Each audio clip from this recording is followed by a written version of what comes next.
स्वमग्न फाउंडेशनतर्फे हा जो autism awareness programme आत्ता झाला तो अतिशय महत्त्वाचा आणि अतिशय चांगला झाला. उपस्थिती चांगली होती. मुख्य म्हणजे खूप मान्यवर त्याला हजर होते. मला स्वतःला या ठिकाणी बोलायची संधी मिळाली त्याबद्दल मी आभारी आहे. ह्याचं कारण आज भारतामध्ये ऑटिस्टिक केसेस ह्या 20 लाख आहेत 2 ते 9 वर्षामध्ये आणि एकंदर सगळ्या केसेस सगळ्या एजेसचं झालं तर 2 कोटी आहेत. 2 कोटी लोकांची कुटुंब म्हणाल तर सर 10 कोटी लोकांच्या कुटुंबामध्ये काही ना काहीतरी एक ऑटिझम स्पेक्ट्रममधला कुठला तरी एक हे आहे.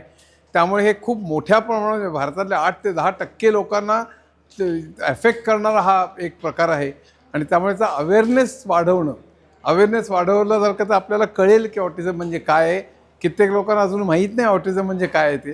कित्येक लोकांना डायग्नोज अगोदर लवकर होत नाही.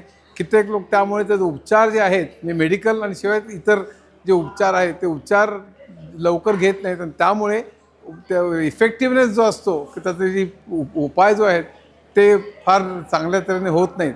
त्यामुळे अवेअरनेस निर्माण करणं सगळ्या समाजामध्ये ह्याची खूप मोठी गरज आहे. तसंच आत्ता सरकारने याच्याकरता मोठे फंड्स जमा केले पाहिजेत. ऑटिस्टिक लोकांकरता राहण्याकरता आणि त्यांच्या पालकांकरता असं त्याच्या खूप मोठ्या व्यवस्था निर्माण झाल्या पाहिजेत ज्या पाश्चिमात्य जगात काही प्रमाणात आहेत. त्यामुळे भारतामध्ये अशा मोठ्या प्रमाणात झाल्या पाहिजे असं मला वाटतं आणि अशा प्रोग्राम्समुळे आणि स्वमग्न फाउंडेशनसारख्या अनेक संस्थांमुळे हे शक्य होईल. त्यामुळे मिस्टर आणि मिसेस जोशी जे काही करतात गेले अनेक वर्ष त्याला माझा सलाम आहे. अतिशय चांगलं काम आहे. असं पुढे जावं ही शुभेच्छा. सर तुम्ही फादर ऑल्सो गोइंग थ्रू दिस एक्झॅक्टली आपणाला असं वाटतं की या मुलांकडून एक स्पेशल एक हे असतं की तुम्हाला असं काय वाटतं की तुमच्या मुलांमध्ये स्पेशल वेगळे नाही मला एवढं एकच म्हणायचं जसं मी सांगितलं आता भाषणामध्ये की भयंकर नर्वस होऊ नका, भयंकर निराश होऊ नका.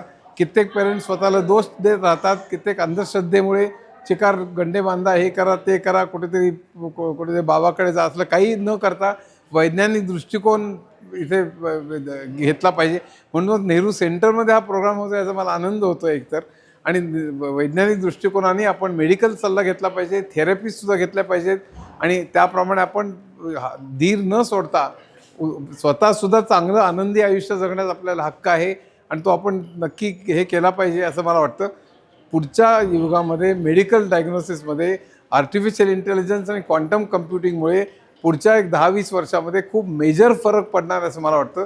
त्यामुळे विशेषतः तरुण ज्यांची मुलं आहेत ऑटिस्टिक त्यांनी धीर अजिबात सोडू नये कारण पुढच्या 10-20 वर्षात बरंच काही घडणार आहे असं मला स्वतःला वाटतं. थँक्यू. ओके.